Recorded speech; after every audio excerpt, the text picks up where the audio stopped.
Приветствую, бойцы! В прошлом ролике об истории The King of Fighters я рассматривал KOF 95. В ней дебютировал Йори Ягами, соперник главного героя Кёку Санаги, отец нашего главного героя выжил, а Ругал был побежден окончательно из-за того, что не смог контролировать силу Орочи. В этом видео вы узнаете, как и откуда появилась эта загадочная сила, какими узами связаны кланы Кё и Йори, и кто напал на Ругала много лет назад и лишил его глаза. –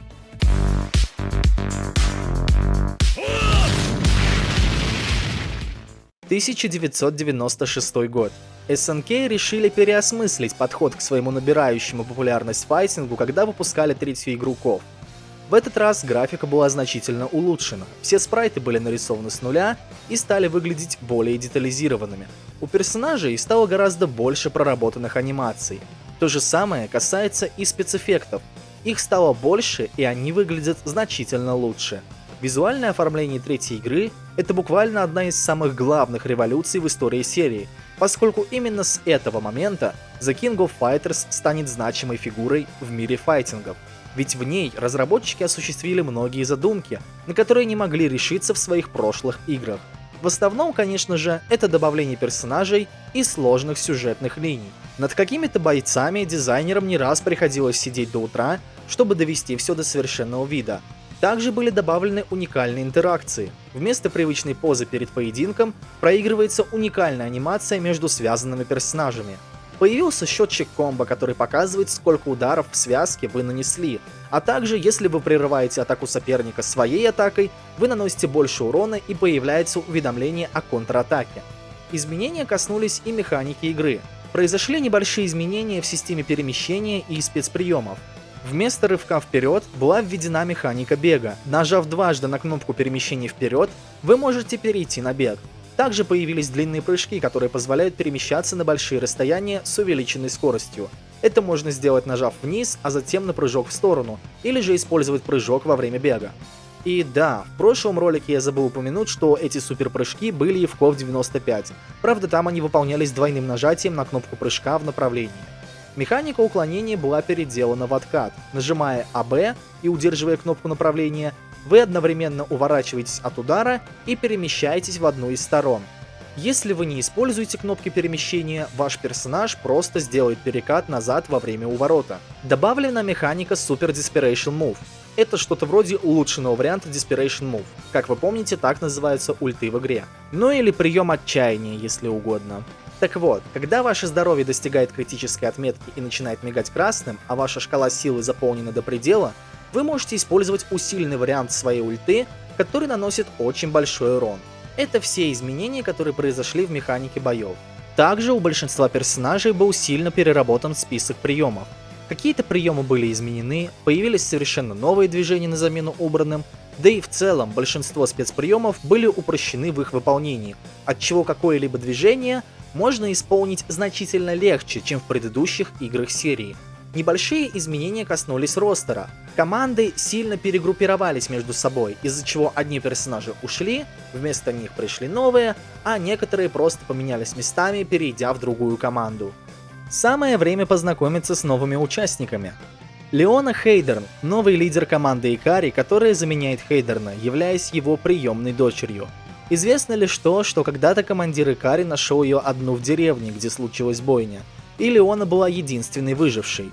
Взяв ее под свою опеку, Хейдерн воспитал ее как солдата и на момент событий турнира KOF 96 отправил ее на задание в команду с Ральфом и Кларком. Леона практически не разговаривает и сдерживает свои эмоции. В бою она представляет из себя персонажа Чарджера, чьи комбинации основываются на долгом удерживании кнопок и их резком перемещении. Персонаж больше ориентирован на ближний бой и далеко не для всех, но если вы умеете рассчитывать тайминг, то вполне можете грамотно распорядиться комбинациями. Следующий персонаж — Касуми Тода. Она прибыла из игры Art of Fighting 3.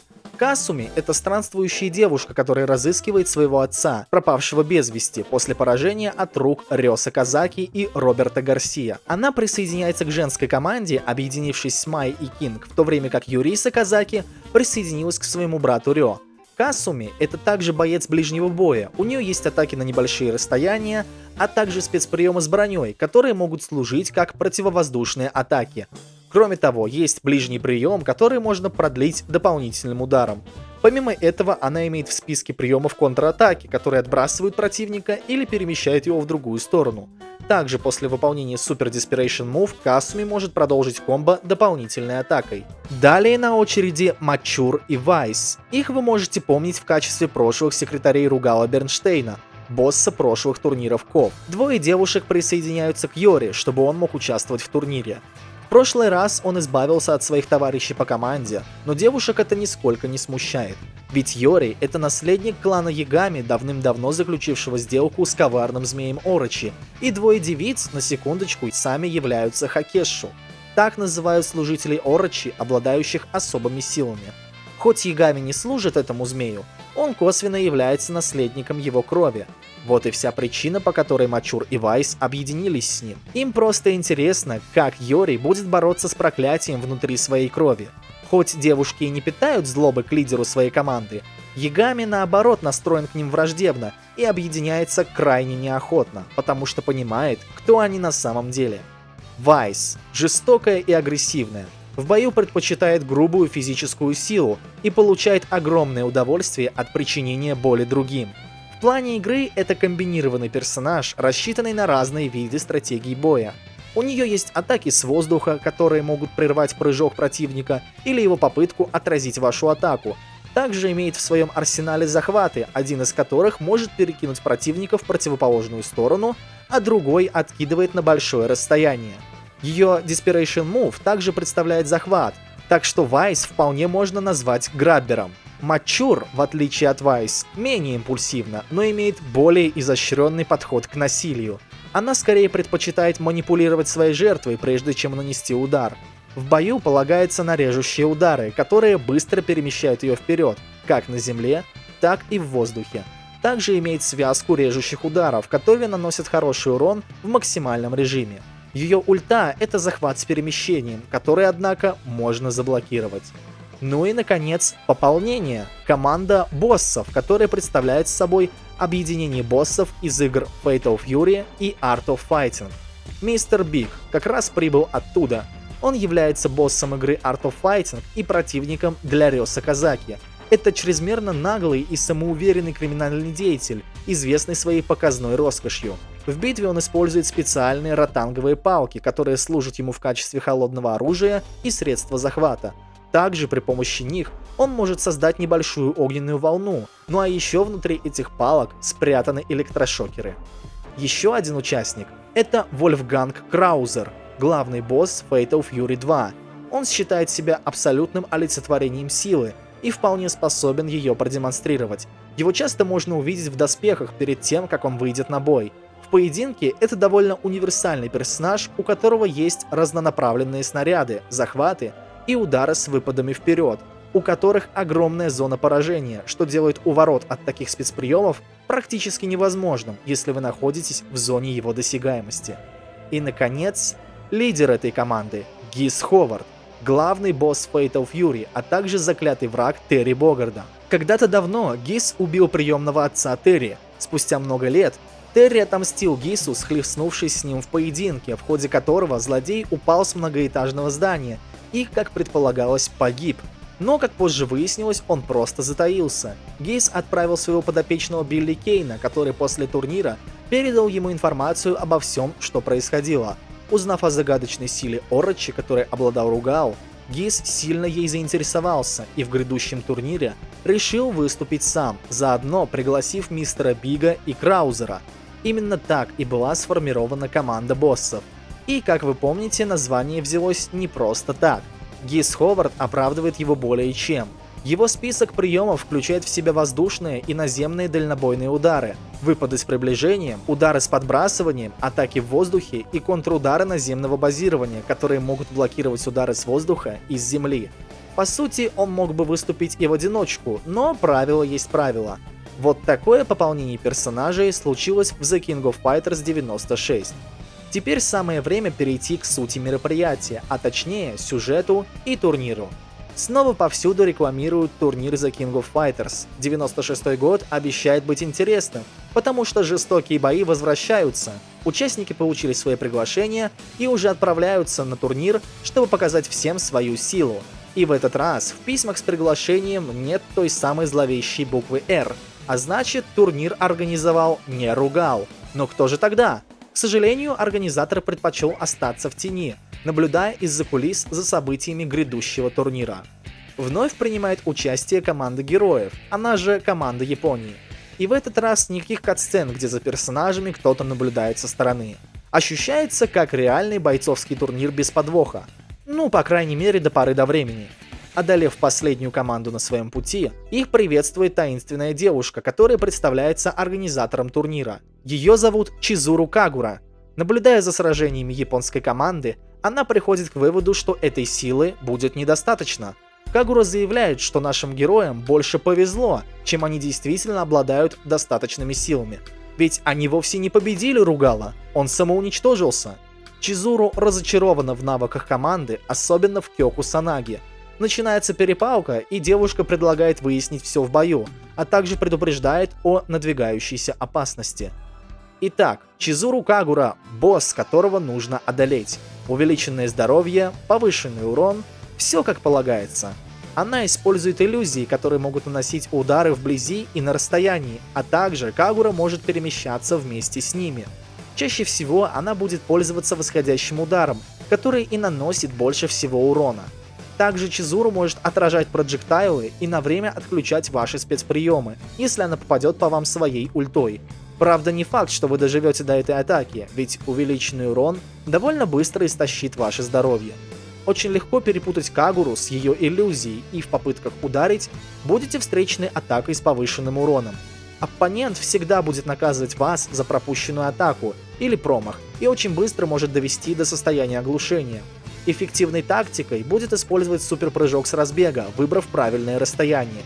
Ведь в этом случае босс запустит свою атаку немного позже, и появится шанс атаковать ее со спины. Восходящий удар у этого босса – это и преимущество, и в то же время слабость, так как если вы успеете заблокировать атаку, вы можете тут же ударить в ответ, пока проигрывается анимация завершения приема. Также Кагура может быть спровоцирована обычным ударом, если вы находитесь на расстоянии. Она либо попытается применить восходящий удар, которым она промахнется, либо сделает прыжок вперед, чтобы атаковать с воздуха. В этот момент ее и можно контратаковать. Но и не забывайте, что в момент ее атаки вы можете использовать ульту, так как во время активации вы будете уязвимы на небольшое время. В целом, Чизуру не такой сложный босс, каким кажется на первый взгляд. К ее атакам довольно просто привыкнуть, да и периодические провокации с вашей стороны и контрудары помогут вам выиграть этот поединок. Команда героев побеждает организатора турнира, и та, наконец, готова рассказать им всю информацию. Чизуру Кагура – хранитель зеркала Ята. Этот артефакт Кагура использует, чтобы создавать свои иллюзии, а также это одно из 3 священных сокровищ, которые когда-то помогли запечатать злого змея Орочи. Помимо зеркала Ята существует еще камень Ясакани, или же Магатама, и меч Кусанаги. Каждое такое сокровище находится глубоко в душе своего обладателя. Кагура объясняет, что древняя печать, которая много лет удерживала Орочи, дала трещину. Хоть сам змей и запечатан, у него есть последователи, которые желают освободить своего повелителя. Очень давно 3 семьи – Кусанаги, Ясакани и Ята – смогли одолеть его, и сейчас 3 священным сокровищам вновь нужно объединиться для битвы, ведь если Орочи возродится, то всему миру придет конец. Чизуру предлагает Кё объединить свои силы, ведь это единственный выход, чтобы победить древнее зло. Почувствовав порывы ветра, Кагура понимает, что сейчас сюда явится ужасный человек. Человек, который настолько силен, что однажды одолел Ругала и вырвал ему глаз. Хранительница сокровища просит одолеть злодея, прежде чем она рассеивается в порывах ветра и пыли. Откуда позже появляется высокий человек в облачении священника. Манерный пастор, служащий воле древнего змея. Его зовут Леопольд Гениц. Оказавшись на арене, он насмехается над Кагурой и замечает Кё. Выясняется, что Гениц однажды пересекся с ним после турнира КОВ 95 и едва не убил его. Пастор не против вновь унизить наследника Кусанаги, а заодно навсегда положить конец 3 священным сокровищам, чтобы наконец возродить своего повелителя Орочи. Генец – финальный босс этой игры. Пусть он и выглядит как священник, он не желает спасать людей. На самом деле он стремится их уничтожить. Он собирается устранить все препятствия на пути к господству древнего змея. Главная сила Геница – это аэрокинез, проще говоря, управление ветром. Он спамит небольшими торнадо, которые могут появляться в 3 разных точках экрана на разном расстоянии. При каждом запуске торнадо он произносит свою культовую фразу, что дословно переводится как «это здесь?». Гениц как бы насмехается над игроком, спрашивая, здесь ли ему следует провести свою атаку с торнадо. Ветряной поток не только может сбить вас, но и поглощает любые снаряды, не давая дотянуться до босса, в то время как он сам будет заряжать силу. Через торнадо даже нельзя перескочить или увернуться перекатом, и если вы думаете, что Гениц хорош только в зонинге оппонента, то вы заблуждаетесь. Едва вы приблизитесь к Геницу, как он использует ульту и, схватив вас за голову, запустит мощный торнадо. Его шкала силы не зависит от использования его Desperation Move. Он может использовать это в любое время, неограниченное количество раз. Более того, этот ход способен прервать вашу ульту прямо в моменте. Он полностью игнорирует первые секунды неуязвимости во время активации. Когда у него появится возможность подловить вас, он не только будет спамить торнадо, но еще атаковать различными спецприемами, под которые желательно не попадать, в особенности, когда у босса будет заряжена шкала силы. Помимо этого, Гениц активно использует телепортацию при помощи ветра, в которой он может перехватить инициативу, используя захват или любой другой прием. Нередко он использует удары с воздуха, которые он переводит в небольшие комбо и отменяет в захват с торнадо. Если Гениц не дотягивается до вас, но вы попытались атаковать его и промахнулись, он может использовать свой второй прием отчаяния, который представляет собой серию режущих ударов, переходящих в удушающий захват с последующим ударом об землю. Когда здоровье Геница достигнет критической отметки, его захват с торнадо станет более мощным и нанесет еще больший урон, а его ульта с режущими ударами будет сопровождаться периодическими вспышками торнадо. В общем, босс довольно тяжелый. У него, конечно, не так много комбинаций с огромным количеством урона, как у Ругала, но он так часто бьет игрока, что не оставляет шансов на выживание. Даже если у Геница очень мало здоровья, а у вас остается еще один боец в запасе, не теряйте бдительность, ведь этот мужик знает, как перевернуть ход битвы за одно мгновение. Неудивительно, что в юном возрасте Гениц смог одолеть Ругала. Что уж говорить про нынешнее время, в котором по сюжету герои с ним сталкиваются. Победить его сложно, но возможно. Постарайтесь блокировать его торнадо, как только он начинает его призывать. Интуитивно можно догадаться, куда именно он собирается бросить свой ветер, исходя из того, в каком месте арены вы находитесь. Геница также можно подловить, когда он будет телепортироваться, ведь в этот момент он становится уязвимым. То же самое касается прыжков.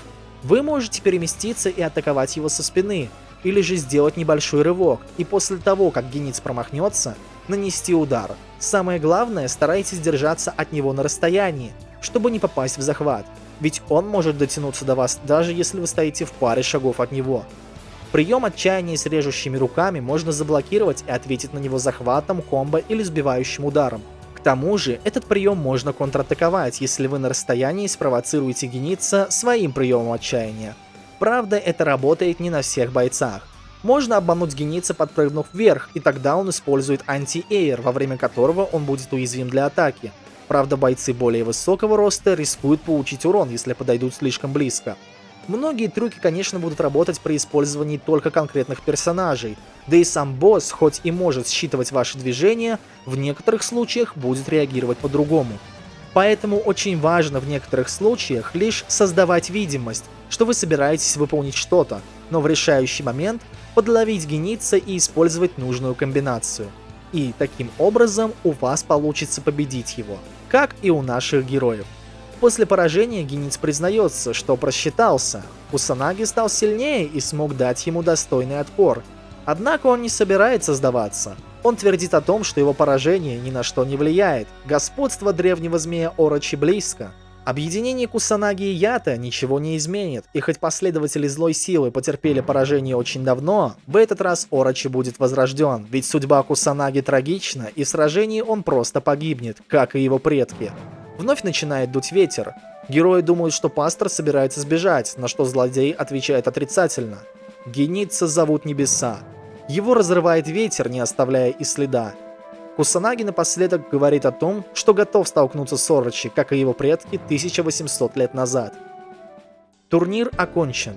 Кё, Бенимару и Даймон расходятся кто куда. Гуляя по улицам, Кё прокручивает у себя в голове информацию, которую он получил во время турнира. О 3 священных сокровищах, о вражде с кланом Ясакани, с которым его клан Кусанаги объединились, чтобы запечатать Орочи, о судьбе своего клана и событиях, которые случились 1000 лет назад, и о том, как он вообще стал вовлечен во все эти события, и что будет дальше. После чего он приходит к выводу, что невзирая на смерть Геница, битва с древним змеем еще не окончена. Все только начинается. И вот так заканчивается путь команды героев. Но есть и другие концовки с каноничными элементами. Например, команда Ягами. Чизуру повезло, что до финала добрался Кё Кусанаги, а что если бы это был Йори Ягами с 2 Хакешу? Да ровно то же самое. Кагура пытается уговорить его, чтобы тот помог в борьбе с Орочи и объединился вместе с Кусанаги. Также Хранительница намекает на то, что Ягами следует быть осторожнее со своими компаньонами, на что он отвечает, что ему все равно. Он видел, как Мачур и Вайс могут сражаться, и он уверен, что сильнее их, и в случае предательства просто с ними разберется. Его спутницы, мягко говоря, не в восторге от такого заявления, но что правда, то правда. Ягами более чем способен одолеть их двоих. Вскоре прибывает Гениц и пафосно представляется. Также выясняется, что Мачур и Вайс были заодно с этим человеком. Когда Гениц вырвал глаз Ругала, он даровал ему немного силы Орочи, чтобы посмотреть, что из этого выйдет. Он отправил Мачур и Вайс в качестве наблюдателей. Таким образом, пастор всегда получал информацию о том, как Ругал распоряжается своей силой. Однако после того, как он погиб, а печать была разрушена, Хакешу разошлись своими путями. Иными словами, выполнив свои обязанности, Мачур и Вайс более не собирались работать с Геницем. Им было откровенно все равно, о чем они заявили ему напрямую. Недовольный этой новостью Гениц обещает, что они поплатятся за свое предательство. После битвы потерпевший поражение пастор предупреждает Мачур и Вайс о том, что им следует остерегаться Йори. Во время поединка Гениц каким-то образом понял, что Ягами не может контролировать влияние крови Орочи внутри него, а значит в один момент он может впасть в состояние, которое называется бунт крови. Но Мачур и Вайс плевать хотели на его последние слова, и Гениц благополучно самоликвидируется. Девушки обсуждают произошедшее, как вдруг до них доходит, что Йори как будто бы стало плохо. И взглянув в его глаза, они поняли, что именно не так. Ягами истекает кровью, а его взгляд становится безумным. Хакешу быстро поняли, что это и есть бунт крови, но они слишком поздно опомнились.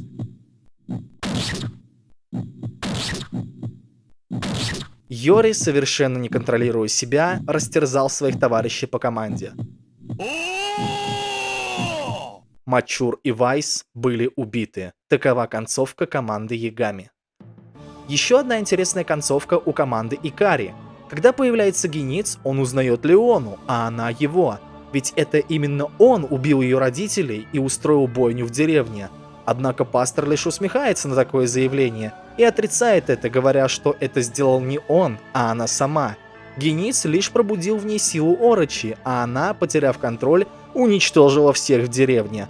Вот почему она была единственной выжившей, когда Хейдерн нашел ее. И вообще, после того, как Гениц одарил ее силой Орочи, ее судьба всю жизнь купаться в крови. Леона в растерянности, но Ральф и Кларк пытаются ее убедить, что это всего лишь ложь и манипуляции. Однако даже победа над Геницем не делает Леону более уверенной насчет своей судьбы. Врал ли пастор или нет, осталось загадкой. Товарищи по команде пытаются подбодрить напарницу, но она все еще в сомнениях. В своих тщетных попытках переубедить Леону, Ральф и Кларк начинают потасовку, и эта забавная сцена немного веселит наемницу, и она слегка улыбается. Похоже, ей стало лучше. Все эти перечисленные концовки имеют связь, так как они объединены лором Орочи. Однако ни одна из них не является истинной. Чтобы выйти на истинную концовку, вам необходимо открыть Чизуру как игрового персонажа и собрать с ней команду из Кё и Йори. Команда 3 священных сокровищ. По истинному пути Кагуре удается уговорить Ягами и Кусанаги сотрудничать. Однако кто же их встретит, если организатор турнира уже в команде? а встретит их Маки Кагура, родная сестра Чизуру, которая погибла около 10 лет назад, а ее иллюзия все еще живет внутри зеркала Ята, и она хочет проверить, насколько они сильны. После небольшого поединка на них нападает Гениц, удивленный, что Кагуре удалось собрать все 3 священных сокровища. После ожесточенной битвы Гениц собирается улизнуть, однако Йори запускает в него пламя, а Кё окончательно добивает пастора последним ударом. В этот раз Гениц погибает от пламени, ему не удается убить себя ветром, чтобы отдать свою душу Орочи. Ветер не прибыл, и слуга был сожжен огнем. И тут Йори замечает одну деталь. Пламя, которое он призвал, было нормального цвета. Чизура объясняет, что это его истинная сила от далекого предка. У клана Ясакани всегда было обычное пламя, но в один день Хакешу, слуги Орочи, обманом натравили кланы Ясакани и Кусанаги друг на друга, и первые, не желая уступать уже теперь недружественному клану, заключили сделку с Орочи, после чего их пламя стало фиолетовым, а сам клан переименовали в Ягами. С тех пор и началась вражда. Но после враждующие стороны примирились ради спасения мира. Объединившись с Ята, они вновь запечатали Орочи. Но Йори это мало волнует. Он считает, что никто не имеет права ему указывать, и вообще он не такой слабый, как его предки, и более чем способен дать отпор злому змею и не собирается сотрудничать. Как вдруг он начинает кашлять кровью, и Кагура предупреждает его о том, что его судьба – смерть, если он продолжит в том же духе. Ведь дурная кровь Орочи еще никого до добра не доводила. Чизуру смотрит на Кусанаги, но тот лишь соглашается с Йори, говоря, что Ягами достаточно силен, чтобы постоять за себя. Поэтому неважно, на кого Орочи нападет первым. Будет это Йори или Кё, они сразят змея, если он появится.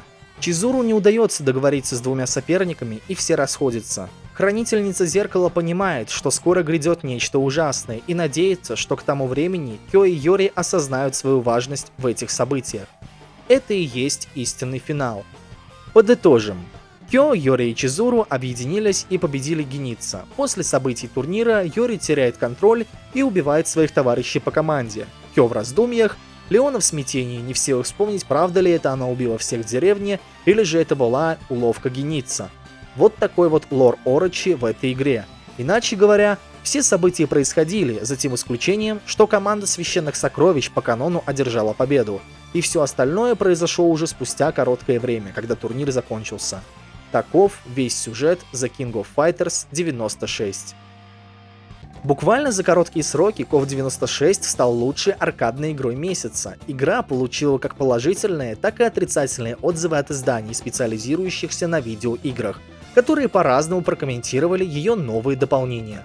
Хвалили, конечно же, значительное улучшение графики, а также огромный выбор бойцов в сравнении с остальными файтингами. Функция редактирования команды была упразднена, она больше не является отдельной. Можно было составить свою команду из любых персонажей, однако игроков, дошедших до финала, ждет разочарование. В отличие от KOF 95, где вас поздравляют с победой, в 96-м King of Fighters будет уведомление о том, что зло не побеждено, и весь мир ждет гибель. Это прямой намек, что нам следует проходить игру за одну из оригинальных команд, что оставит неприятное послевкусие у тех, кто, не зная, решил составить случайный отряд. Одним из главных аспектов также является музыка. Именно здесь появились музыкальные темы команд, которые даже спустя много лет считаются золотой классикой саундтреков SNK. В особенности выделяют такие темы, как Исака, тема команды Кё, и Арашино саксофон, тема Йори. Обе эти композиции заслужили культовый статус и нередко получали аранжировку в последующих частях серии. Внимание удостоилась также композиция Юхино Цуки, общая песня Кё и Йори. Ее инструментал можно услышать в концовке Кусанаги, но у нее существует и вокальная версия. Выделили особым музыкальным сопровождением команду боссов. У каждого персонажа во время битвы играла своя музыкальная тема, в то время как остальные бойцы делили одну общую тему на всю команду. Музыкальная команда SNK проделала огромную работу, и даже если вы будете слушать музыку отдельно от игры, вы удивитесь, что такие потрясающие треки вообще написаны для файтинга 96 года.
Улучшилась также озвучка персонажей.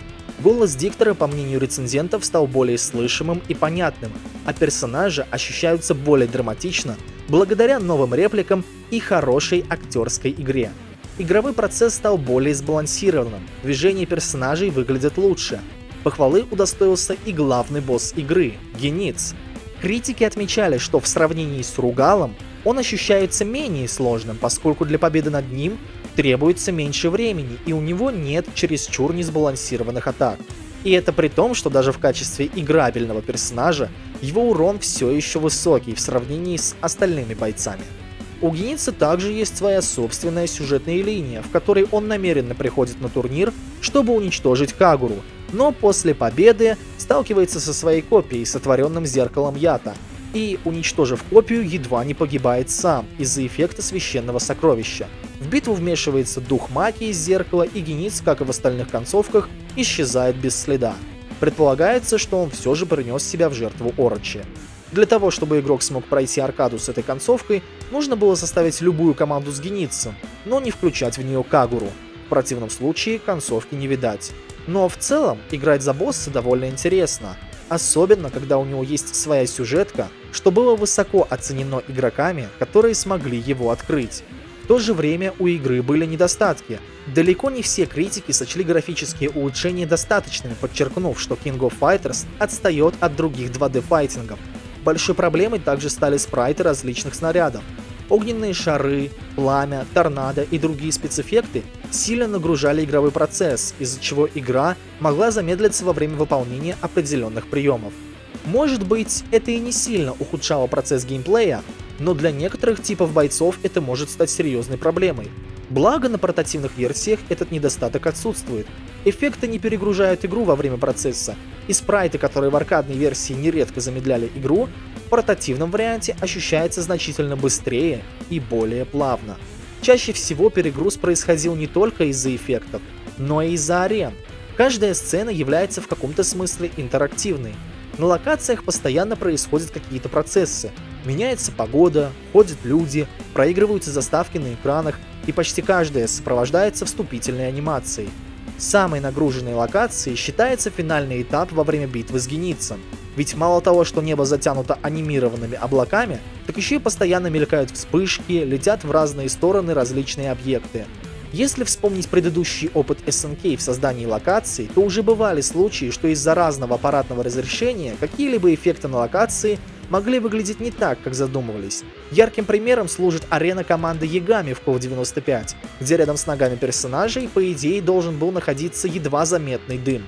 Помимо прорисованной анимации дыма, разработчики добавили эффект мерцаний, из-за чего на разных устройствах мерцание происходило с разной скоростью, отчего не сразу было понятно, что это эффект дыма. Вернемся к KOF 96. Хоть игра и была сбалансирована в сравнении с предыдущими частями, далеко не все разделили это мнение. Игроки нередко находили различные баги, когда при соблюдении некоторых условий можно было снести противнику почти все здоровье. Например, в максимальном режиме Гис Ховард мог бесконечно использовать серию воздушных ударов, не давая противнику восстановиться и повышая счетчик комбо. В конечном итоге комбо прерывалось станом, и все, что оставалось сделать, это нанести противнику последний удар. У Йори Ягами был захват, который соединялся с обычным ударом и перемещал противника в противоположную сторону. Если правильно соблюдать темп комбинаций и успеть наносить удары до восстановления, то открывался инфинит или же бесконечные комбо. На счетчике это никак не отображалось из-за захвата, поэтому урон не уменьшался. Даже после стана вы все еще можете продолжить швырять противника из стороны в сторону, пока не одолеете его. Подобных трюков в игре было предостаточно. Провернуть такое в реальном бою, хоть и сложно, но возможно, и такие детали уже ставят сбалансированность игры под вопрос. Но невзирая на такие технические недостатки, The King of Fighters 96 все еще является хорошим файтингом, который произвел революцию в своей же серии и сохранил ее играбельность в мире файтингов. Что ж, на этом все. С вами был Виц. Всем красивых комбо и безупречных побед. Увидимся в следующем ролике.